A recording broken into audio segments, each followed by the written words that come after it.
vous invite de prendre vos Bibles dans Matthieu, chapitre 6.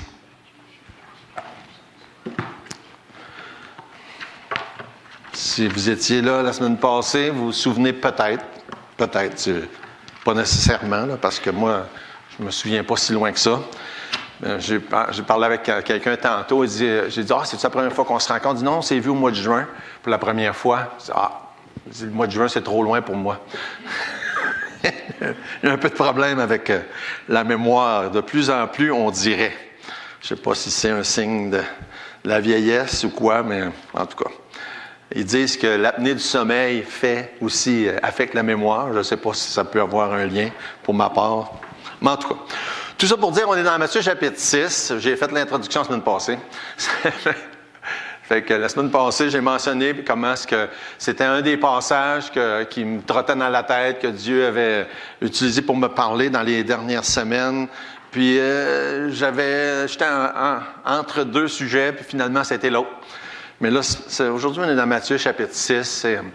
C'était intéressant, j'écoutais les prières, puis souvent, qu'est-ce qu'un vit, qu'est-ce qu'un prie, on se dit, moi aussi, je peux me lever ma main, moi aussi. Moi aussi, je suis chialeux. Je pense que...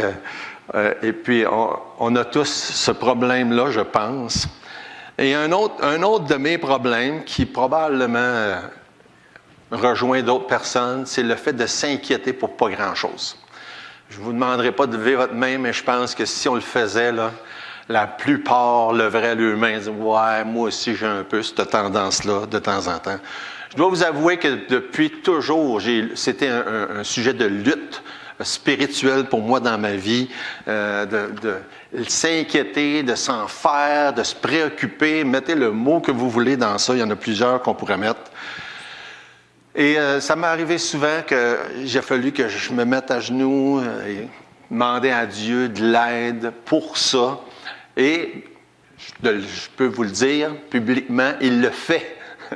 Et je lui rends gloire ce matin, je le remercie parce que Dieu fait ça, il nous aide. Quand on se met à genoux, quand on prie, puis qu'on lui demande, qu'on lui remet nos fardeaux, Dieu les prend. Le problème, c'est qu'on ne le fait pas assez souvent.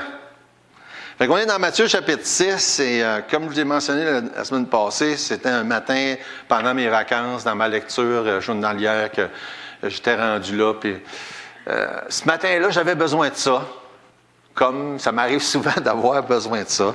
Et puis, c'était édifiant pour moi. Je l'avais partagé avec quelques membres de ma famille. Et là, ce matin, je vais le partager aussi avec vous autres. Les versets qui m'ont touché le plus, c'est les versets 25 jusqu'à la fin, dans Matthieu chapitre 6.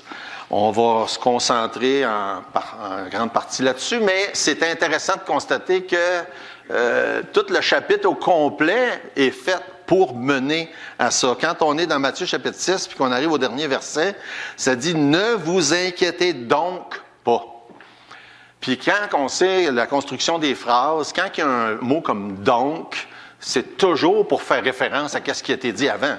Ça fait que tout ce qui a été dit avant était là, probablement pas tout ce qui a été dit avant, mais une bonne partie de ce qui est dans le chapitre 6 menait pour Jésus à cette phrase-là. Donc, inquiétez-vous pas. Et il répète au moins 6 fois dans Matthieu chapitre 6 ça, de ne pas s'inquiéter. Et même la dernière fois, elle n'est pas nécessairement évidente. Dans le verset 34, là, il y a 2 fois le mot inquiété. Dans la traduction, des fois, ça se perd, là, mais c'est répété 2 fois dans le verset 34. Fait qu'il y a 6 fois au total. Inquiétez-vous pas, inquiétez-vous pas, inquiétez-vous pas, inquiétez-vous pas. Fait que je pense que le Seigneur ne veut pas qu'on s'inquiète. Fait qu'on va prier. Seigneur notre Dieu, merci pour l'occasion qu'on a d'être ensemble ici aujourd'hui, de pouvoir ouvrir ta parole, d'avoir entendu les beaux chants déjà, de nous avoir préparés pour ta parole, d'avoir entendu un bel exposé de ce que ça veut dire d'être sauvé, né de nouveau, et combien c'est important. Je te rends grâce, Seigneur, pour cette belle présentation. Je te prie encore pour quiconque qui n'a pas placé sa foi en Jésus ce matin, que ça puisse toucher les cœurs pour amener qui que ce soit à la vie éternelle, à la foi en Jésus, à la nouvelle naissance. Et Seigneur, je te prie pour chacun de tes enfants ce matin. Chacun d'entre nous qui faisons face à toutes sortes de réalités différentes dans nos vies, qui peut faire qu'on ait de l'anxiété, du souci, de l'inquiétude. Et Seigneur, je te prie de pouvoir réconforter puis encourager chacun de nos cœurs ce matin. Et non seulement pour nous faire réaliser ce que tu dis, ce qui sont les bases pour lesquelles on ne devrait pas s'inquiéter, mais aussi de le mettre en pratique. C'est ma prière pour chacun, pour chacune et pour moi-même que tu puisses faire que jour après jour, on vive dans cette paix-là qui dépasse toute intelligence, que toi seul peux donner et que tu enlèves chacun de nos soucis. Bénis le reste de la journée, les activités qui vont avoir lieu. C'est dans le nom de Jésus, je te prie. Amen. Fait que dans le contexte de Matthieu, chapitre 6, le mot qui est répété souvent, de ne pas s'inquiéter, c'est un verbe. Et c'est le même mot qu'on retrouve souvent dans d'autres passages aussi, qui n'est pas nécessairement toujours sous la forme d'un verbe. Et quand c'est sous la forme d'un nom, par exemple, j'ai 2 versets, dans Luc chapitre 21, verset 34, ça dit « Prenez garde à vous-même, de crainte que vos cœurs ne s'apesantissent par les excès du manger et du boire et par les soucis de la vie. » C'est le même mot. La différence, c'est que c'est la forme d'un nom, ici, à la place du verbe, comme dans Matthieu chapitre 6. Puis aussi dans 1 Pierre chapitre 5, verset 7, où ce que ça dit « Déchargez-vous sur lui de tous vos soucis, car lui-même prend soin de vous. » Fait qu'on voit que le même mot qui est appelé, qui se dit de ne pas s'inquiéter, est aussi traduit « souci ». Et c'est le même mot qui peut être aussi facilement traduit « anxiété ». Et c'est d'ailleurs intéressant parce qu'un des passages qu'on va voir tantôt dans Philippiens chapitre 4, quand c'est écrit dans nos Bibles en français de « pas s'inquiéter », bien en anglais, ça dit de ne pas avoir d'anxiété. Et des fois, ça peut, juste cette petite nuance-là peut nous aider à un peu plus comprendre de quoi il est question. Fait qu'on parle d'anxiété, on parle de soucis, et probablement un des mots qu'on est obligé de mettre aujourd'hui, là, sans se tromper, stress. Hein? Stress. Et si on parle de stress aujourd'hui, je pense que tout le monde va dire « oh, ben, OK, là, on sait de quoi on parle. Est-ce qu'on vit dans un monde où il y a du stress? » Ben, je pense qu'il est pas mal omniprésent aujourd'hui dans notre monde moderne, le stress. Et quand Jésus prend la peine de répéter, puis répéter, puis répéter quelque chose, bien, c'est clair que c'est parce que c'est non seulement bien important, mais c'est parce que c'est quelque chose de grave. Et ça peut avoir des répercussions sévères dans nos vies, le manque de contrôle sur quelque chose comme ça. Maintenant, quand on parle de stress, d'anxiété, puis là on touche à plusieurs autres sujets là, qui pourraient nous venir à l'esprit. On vit dans un monde où la médecine, la science moderne ont des réponses ou des solutions à ça. Mais les réponses puis les solutions ne sont pas nécessairement celles qui vont avec les vérités de la Bible. Puis des fois, on est un peu perdu dans tout ça. Je peux vous le dire, pour être une personne stressée et qui a eu plusieurs symptômes puis qui en a encore dû au stress dans ma vie, soit physique ou bien même mental ou psychologique. Et c'est pas évident. C'est vraiment pas évident de savoir quoi penser ou regarder.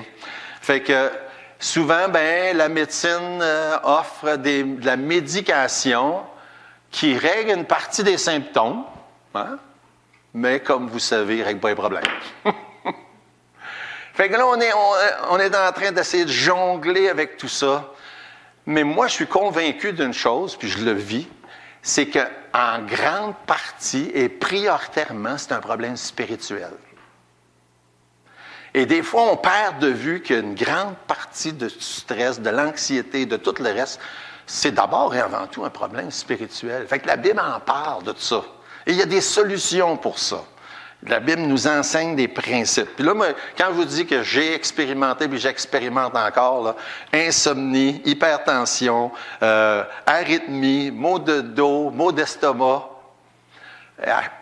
bien des fois, quand j'ai consulté un chiro ou un médecin, une des premières questions qu'il m'a posées, je suis sûr que vous savez c'est quoi? Exactement. Y a-t-il un stress particulier de ce temps-là? Ça, c'est la question que je me suis fait poser souvent. Ben, oui. il y a un stress particulier. Il y a toujours des stress.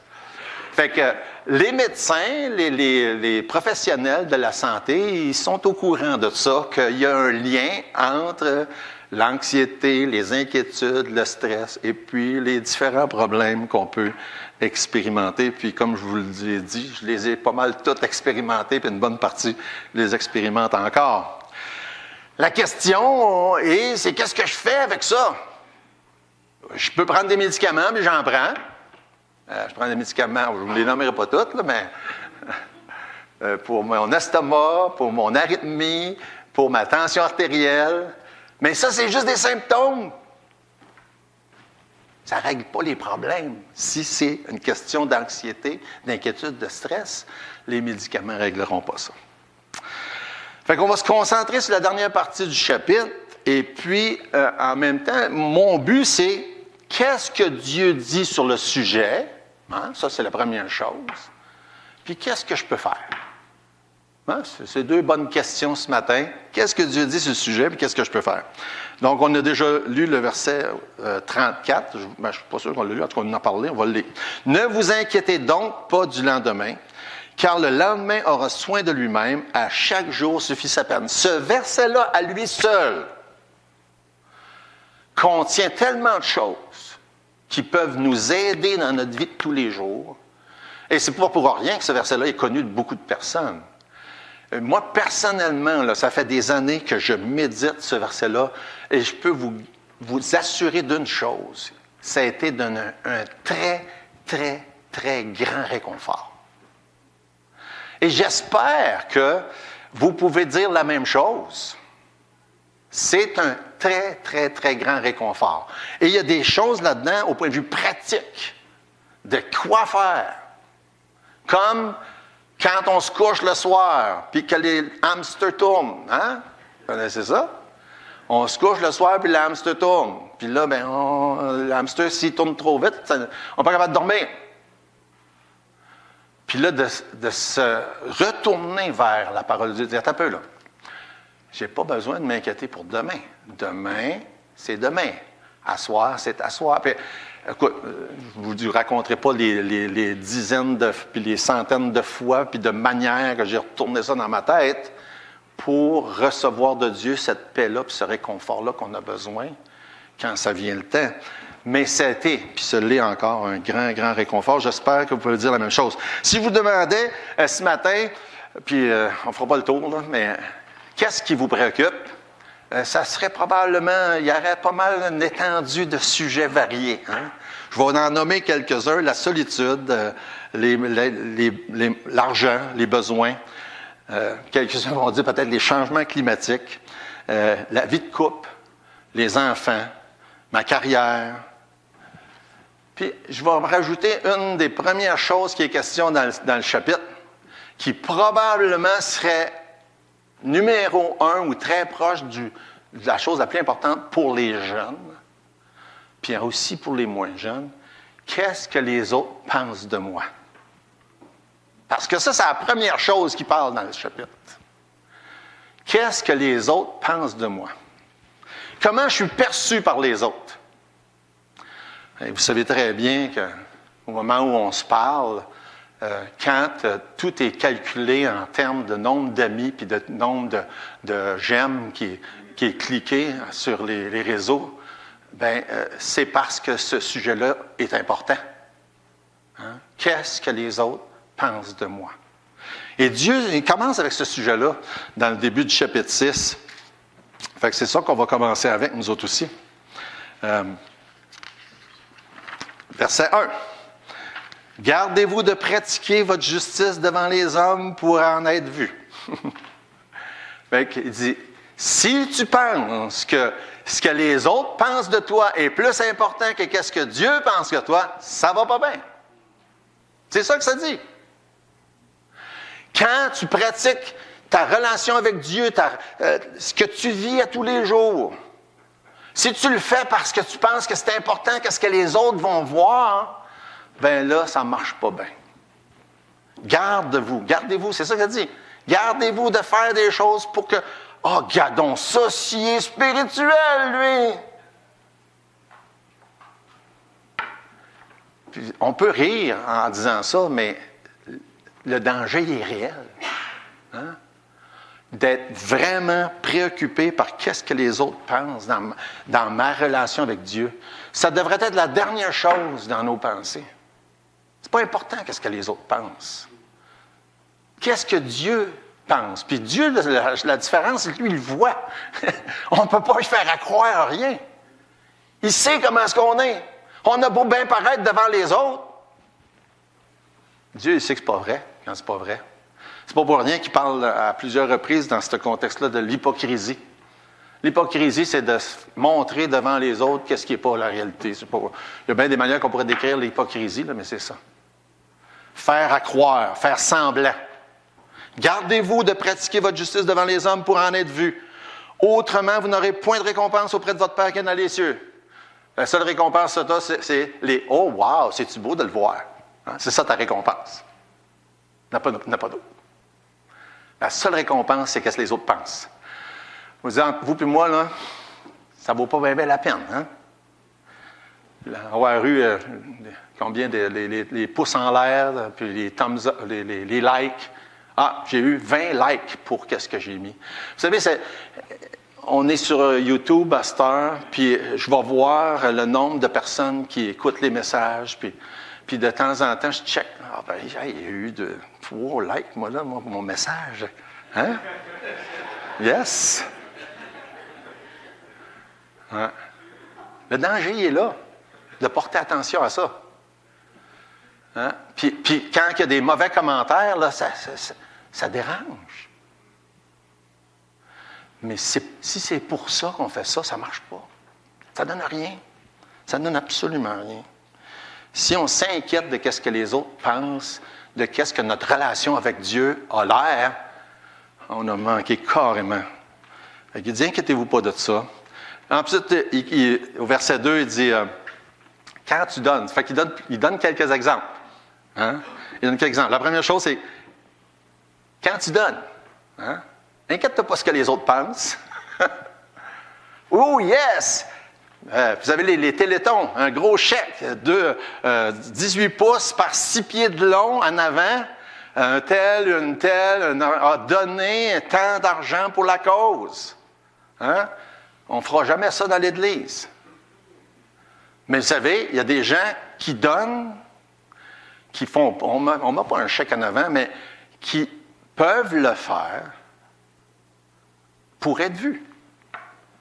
On ne l'annonce pas devant tout le monde, mais il y a des moyens que des fois des gens peuvent s'organiser pour que leur générosité soit connue de tous. Mais si c'est ça le cas, ça ne donne absolument rien. Encore une fois, comme il dit, tu as déjà ta récompense. Tu as déjà ta récompense. Si tu t'inquiètes de ce que les autres pensent, de comment tu donnes, il dit les hypocrites font ça au verset 2. Ils font la même chose. Hein? Ils s'en vont, puis ils sonnent la trompette. Regardez ce que je mets. Sonne la trompette. Regardez ce que je mets. Ouais, c'était ta récompense. Mais il dit, quand tu fais, verset 3, il dit, quand tu fais ton aumône, que ta main gauche ne sache pas ce que ta main droite fait.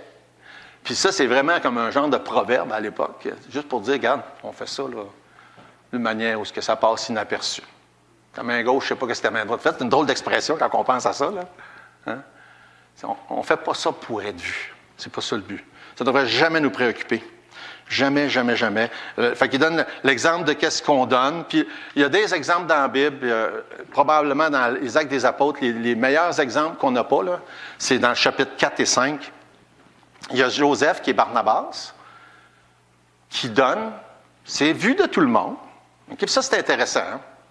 C'est vu de tout le monde, mais ce n'est pas pour ça qu'il le fait.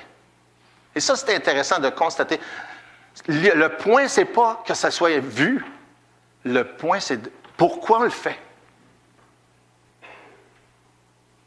Joseph, ou Barnabas, il donne, chapitre 4 des Actes des Apôtres, c'est vu de tout le monde. Mais lui, il l'a fait pour des bonnes raisons. Il ne l'a pas fait pour être vu. Tout de suite après, au chapitre 5, vous connaissez l'histoire, Ananias arrive. Ah, regardez qu'est-ce que je donne. Je donne tout ce que j'ai. C'était même pas vrai en plus. Pourquoi il l'a fait? Pour être vu. C'est vraiment une différence flagrante, là. Un le fait, c'est sûr, mais c'est pas fait pour ça. L'autre le fait, puis on sait qu'est-ce que ça lui a donné par la suite. Fait que, le point, c'est, qu'est-ce qui me préoccupe? Que les autres voient ce que je fais ou que Dieu sache, tout simplement. Deuxième exemple, on avance rapidement. Verset 5, il dit, lorsque vous priez la même chose, est-ce que tu es préoccupé parce que les gens vont penser, ah, lui, il sait prier. Ah, c'est-tu beau de l'entendre?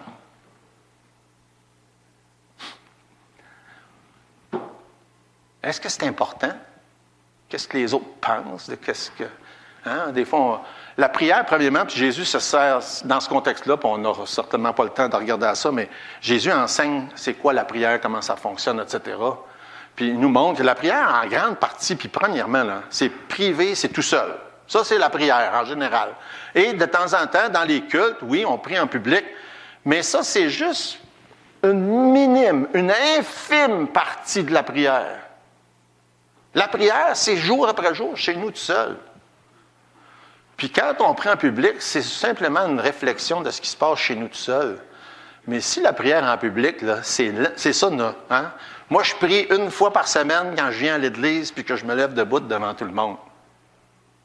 Parce que j'aime ça que les autres disent « Oh, wow, c'est-tu beau de l'entendre? » C'est ça qu'il dit.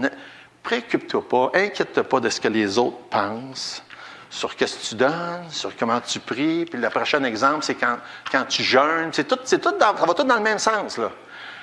Est-ce que pour moi, c'est important ce que les autres pensent? C'est pas se poser. Ça devrait être la dernière chose qui me préoccupe. Qu'est-ce que les autres pensent de ma vie spirituelle, de ma relation avec Dieu? C'est avec Dieu que ça se passe. Mais malheureusement, pour beaucoup de gens, une bonne partie de ce qui se passe dans leur vie à tous les jours, c'est fait en fonction de ce que les autres pensent. Puis quand Jésus prend la peine de prendre l'exemple de prier, de donner, de jeûner, pour être sûr qu'on comprend de quoi il parle. Maintenant, c'est sûr que si on prend ces exemples-là et qu'on les transpose dans notre temps, dans notre époque aujourd'hui, c'est pas nécessairement les éléments en tant que tels qui préoccupent le plus le monde en général. Dire, ah ben moi, je suis vraiment préoccupé de qu'est-ce que les gens pensent, de ma relation avec Dieu, de ma prière, etc. Mais par contre, c'est là, présent partout. Ah oui, mais il faut bien paraître. Il faut bien paraître. Il faut bien paraître. Est-ce que ça me préoccupe de bien paraître? Ou ça me préoccupe que Dieu, ma relation avec Dieu soit qu'est-ce qu'elle devrait être? Fait que ça, c'est vraiment une bonne partie là, du début du chapitre. Prend plusieurs exemples pour préparer pour la dernière partie du chapitre, où il arrive avec des choses beaucoup plus terre à terre de ce qui pourrait nous inquiéter. Mais je ne voulais pas négliger sa première partie parce que, comme je disais au tout début, c'est tellement rendu important dans la vie de nos enfants aujourd'hui. Qu'est-ce que les autres pensent? Jusqu'à même les préoccuper, leur faire de l'anxiété, même arriver dans certains cas, on en entend parler d'amener des enfants à penser au suicide. Tellement ils sont préoccupés, inquiets, anxieux de qu'est-ce que les autres pensent. Puis c'est rendu dévoilé devant tout le monde à cause des réseaux sociaux. C'est vraiment une période de temps aujourd'hui où il y a eu ça a toujours été important, là, ça, qu'est-ce que les autres pensent. Mais c'est rendu pire que jamais aujourd'hui avec les réseaux sociaux. Quand on arrive au verset 19, il y a comme un changement de sorte de choses que Jésus dit qui ne devrait pas nous inquiéter. On va faire à partir du verset 19. Et on ne devrait pas être inquiète au sujet de qu'est-ce qu'on possède ou qu'est-ce qu'on ne possède pas. Et là, par exemple, on parle de choses beaucoup plus terre à terre. Hein? On ne devrait pas être inquiète au sujet des choses qu'on possède ou qu'on ne possède pas. Puis ça commence avec le verset 19 où il parle de trésors. Ne vous amassez pas des trésors sur la terre où la teigne et la rouille détruisent, où les voleurs percent et dérobent, mais amassez-vous des trésors dans le ciel où la teigne et la rouille ne détruisent pas et où les voleurs ne percent ni ne dérobent. Et puis, le mot trésor, ça veut dire soit le contenant ou le contenu. C'est vraiment l'idée de qu'est-ce qui est précieux pour nous et qu'est-ce qui a une valeur, qu'est-ce qui est important. Puis l'aspect de ramasser, c'est peut-être pas ça qui est aussi important que le trésor lui-même. Et on peut peut-être mettre beaucoup d'emphase sur ramasser ou pas ramasser, puis Dieu nous dit d'être sage, puis ramasser, c'est une bonne idée, en passant. Mais c'est qu'est-ce qui a de la valeur, puis pourquoi ça a de la valeur, puis où est-ce que c'est important. Puis il emploie 2 exemples en parlant du ciel versus la terre. C'est-à-dire les choses de valeur éternelle versus des choses de valeur temporaire. Puis puis la vieille expression, est-ce qu'on met tous nos œufs dans le même panier, par exemple? Ou est-ce qu'on investit tout dans les choses terrestres versus les choses éternelles? Et c'est important de réaliser que c'est plus grande valeur dans les choses éternelles que dans les choses terrestres. Et c'est juste ça que Dieu veut nous rappeler en se servant de ça pour nous aider à se rappeler de ne pas s'inquiéter. Parce que ça tourne autour de ça. On amasse. Pourquoi? Parce qu'on va mettre notre confiance dans ça. Puis non, vous n'avez pas besoin de vous inquiéter, vos besoins de chaque jour. Fait que des fois, c'est ça qui va avoir un impact sur comment ou dans quoi on va ramasser. Parce que si on s'inquiète, vous savez, on est dans une époque où beaucoup de gens s'inquiètent. Les taux d'intérêt montent, le marché boursier va mal, il y a de la guerre, etc., etc., etc. Ce sont des bonnes raisons de s'inquiéter. Et quand on pense aux choses futures de la Bible, à l'enlèvement, aux tribulations, on a tendance, vous savez, à s'inquiéter au sujet de ces choses-là. Je dis, tu n'as pas plus raison de t'inquiéter pour ces choses-là non plus. C'est intéressant d'appliquer ça, oui, à aujourd'hui, mais aussi à ce qui s'en vient. On n'a pas d'affaire à s'inquiéter plus pour ce qui s'en vient, de ce qu'on est en train de vivre à chaque jour, aujourd'hui.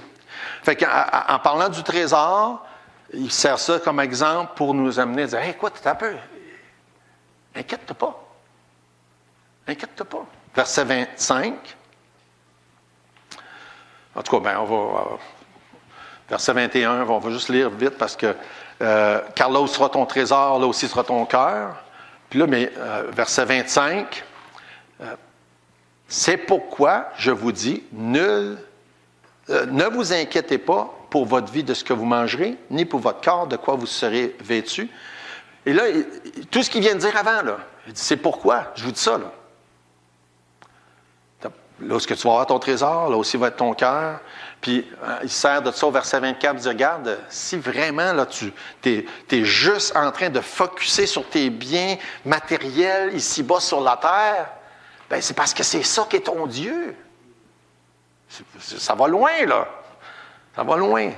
Et moi, je veux mettre plus l'emphase sur l'aspect de ne pas s'inquiéter, mais on voit jusqu'où Jésus va avec ça.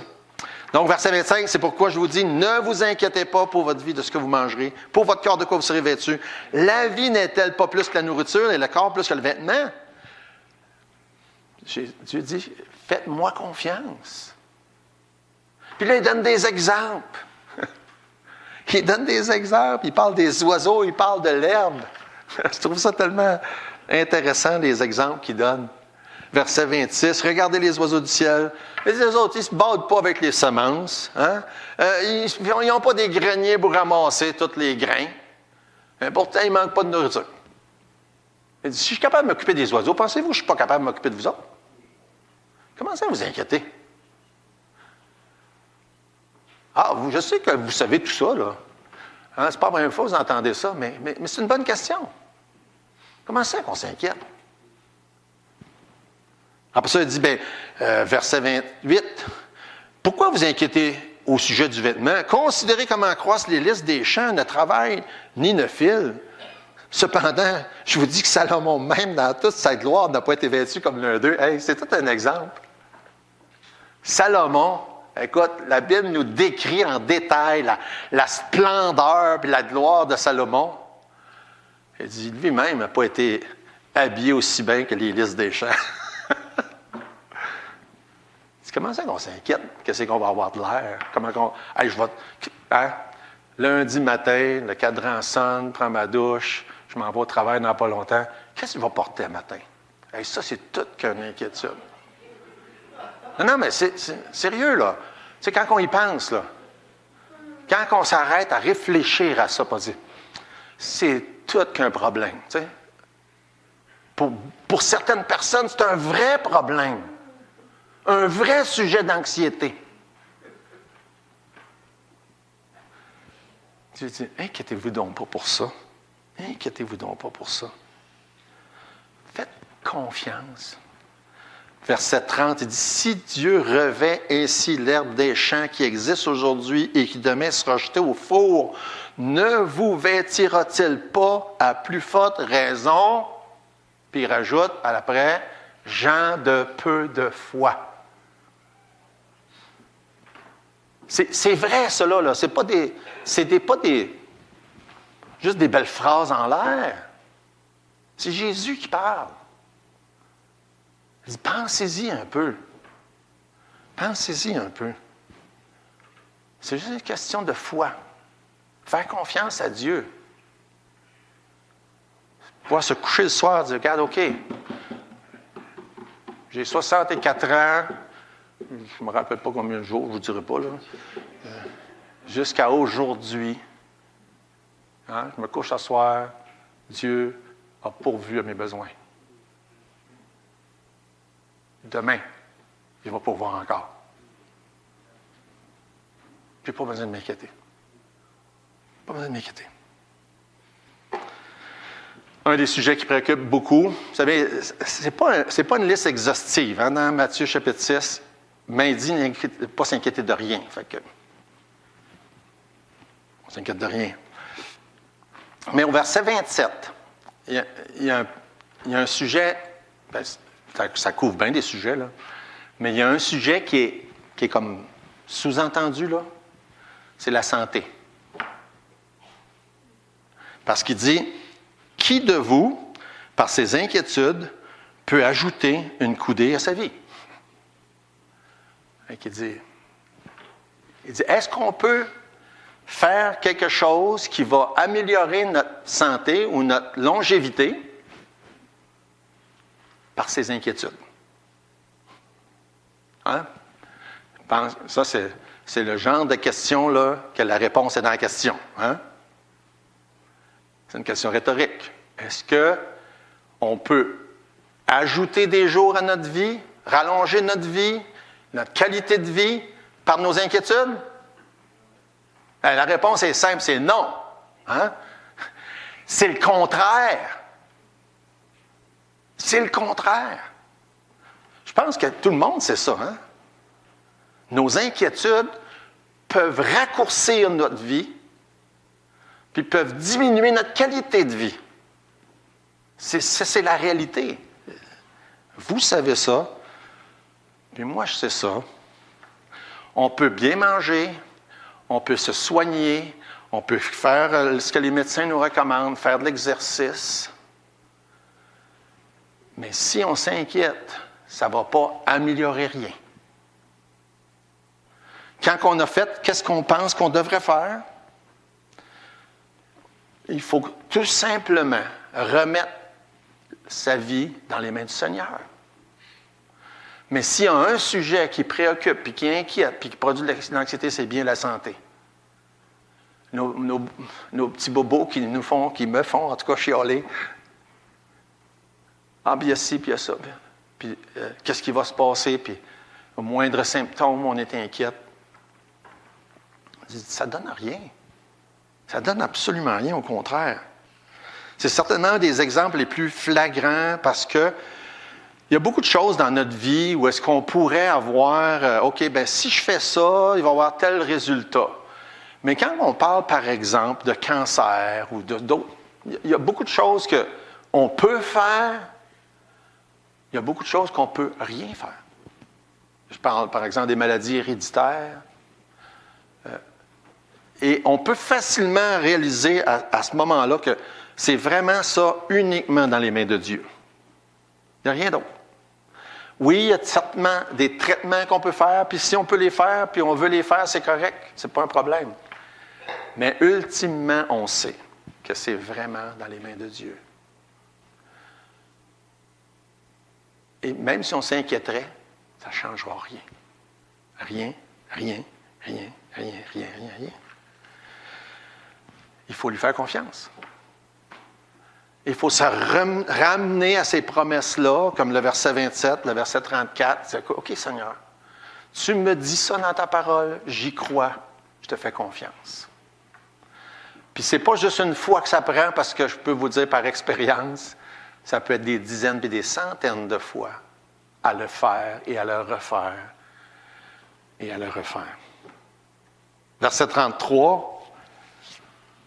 On pourrait dire que notre seule partie, c'est ça. La seule chose qu'on a à faire, c'est ça. Chercher premièrement le royaume et la justice de Dieu. Dieu nous demande juste ça. Dieu dit, mets moi en premier dans ta vie. C'est tout. Mets-moi en premier. Puis il dit, toutes ces choses vont vous être données par-dessus. Toutes ces choses. C'est quoi ces choses? Toutes les choses que j'aimerais avoir? Toutes les choses que je désire? Non. Toutes ces choses que Dieu promet. Il promet vêtements, il promet la nourriture, il promet un toit. Tout ça. Il promet bien d'autres choses, mais ça, premièrement. Le royaume et la justice de Dieu, toutes ces choses vous seront données par-dessus. Puis le verset 34, en revenant avec « Ne vous inquiétez donc pas. » Ne vous inquiétez donc pas. J'aimerais ça, pour terminer, vous inviter à venir avec moi dans Philippiens chapitre 4, parce qu'il y a clairement un lien entre ces deux passages-là.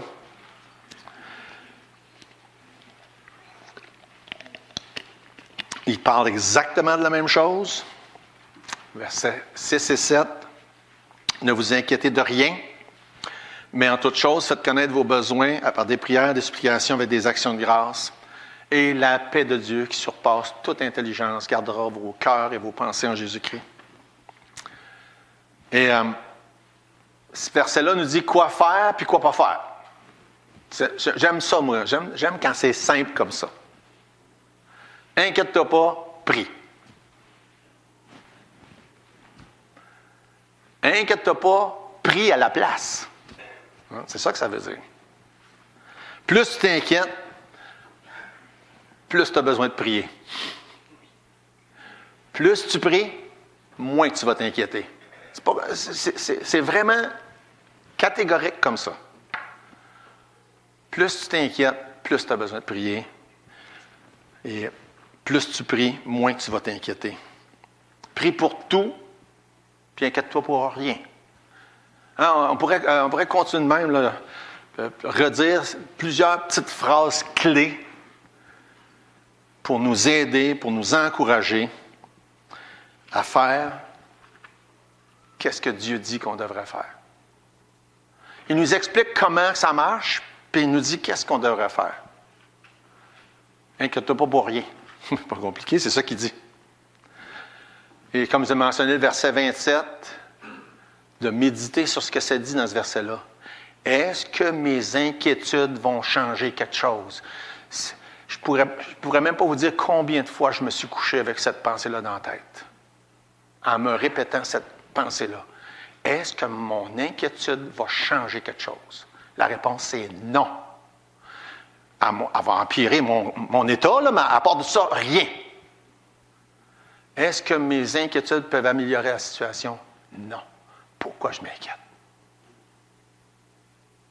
Pourquoi je m'inquiète? Et personnellement, ça m'a beaucoup, beaucoup, beaucoup aidé de méditer ce passage-là. Et probablement, la seule chose que Dieu change, puis qui peut changer quand on est préoccupé par quelque chose, si on va à lui dans la prière, bien, il va changer notre disposition. Et vous allez probablement pouvoir tous dire que j'ai raison quand je dis que quand on prie pour quelque chose qui nous préoccupe, Dieu ne change pas nécessairement cette chose-là. Hein? Avez-vous déjà remarqué ça? Mais une chose qui change, il change notre disposition en rapport avec le problème en question. Et une des clés dans ça, là, c'est qu'est-ce que Paul nous partage aussi dans le chapitre 4 de Philippiens, quand il dit « J'ai appris à être satisfait dans la situation dans laquelle je me trouve. » Ça s'appelle le contentement. Si je vous avais demandé c'est quoi un des secrets du bonheur, il y a plein de choses qu'on pourrait mentionner, mais une des choses, c'est de ne pas s'inquiéter. Et Jérémie, quand il prêchait il y a quelques semaines, parlait de l'exemple de la grand-mère de ma femme, son arrière-grand-mère, morte à 104 ans, qui a vécu au travers, est née pendant la Première Guerre mondiale, elle a vécu au travers de la Deuxième Guerre mondiale, elle a élevé ses enfants, elle a eu ses enfants pendant la Deuxième Guerre mondiale, en Europe, en Hollande, passé des choses épouvantables. Puis, une des choses que j'ai toujours remarqué d'elle, c'est une personne qui avait l'air de s'en faire avec rien. Elle ne s'inquiétait pas de grand-chose dans la vie, cette madame-là. Elle a vécu jusqu'à 104 ans, puis elle a bien vécu heureuse. Et je trouve ça intéressant comme exemple de qu'est-ce qu'on est en train de parler. Puis, je dirais qu'un autre des secrets du bonheur, Paul en parle dans Philippiens chapitre 4, c'est le contentement. C'est assez simple, ça aussi, là. Si tu es content de ce que tu as, là, ben, tu vas être heureux, c'est pas compliqué. Hein? Si tu es satisfait de ce que tu as, tu ne t'inquiètes pas de ce que tu n'as pas. C'est un des secrets du bonheur. Mais je peux vous dire qu'avec ces vérités-là, j'ai appris Philippiens 4 et 6 et 7 par cœur il y a longtemps, puis je les ai médités, puis médités, puis médités à des nombreuses reprises, puis je le fais encore, puis ça m'a toujours beaucoup aidé. Je m'inquiète encore, je fais encore de l'anxiété, mais je dors mieux que je dormais avant. Et je m'inquiète moins que je m'inquiétais avant. Et juste faire un petit résumé de certaines des choses qu'on a vues ce matin. Dieu dit qu'on ne doit pas s'inquiéter. Hein? C'est la première chose. Fait que c'est un commandement. C'est un ordre. Fait que si je m'inquiète, je désobéis. L'inquiétude produit rien de bon. Ça peut-tu ajouter? Non, ça n'ajoute rien. Ça fait juste des troubles. Un des secrets, c'est le contentement. Au lieu de s'inquiéter, il faut prier. Puis l'autre élément, puis je termine en répétant un des versets qu'on a vu au début, 1 Pierre 5, 7. Il faut régulièrement, continuellement, se décharger sur le Seigneur. Déchargez-vous sur lui de tous vos soucis, car lui-même prend soin de vous. Amen. Merci Seigneur de ta parole. Merci pour tes bienfaits. Merci Seigneur de cette aide, jour après jour, que tu es pour chacun d'entre nous. Permets Seigneur que ces quelques paroles puissent être un encouragement, une bénédiction pour chacun, chacune. Au nom de Jésus, amen.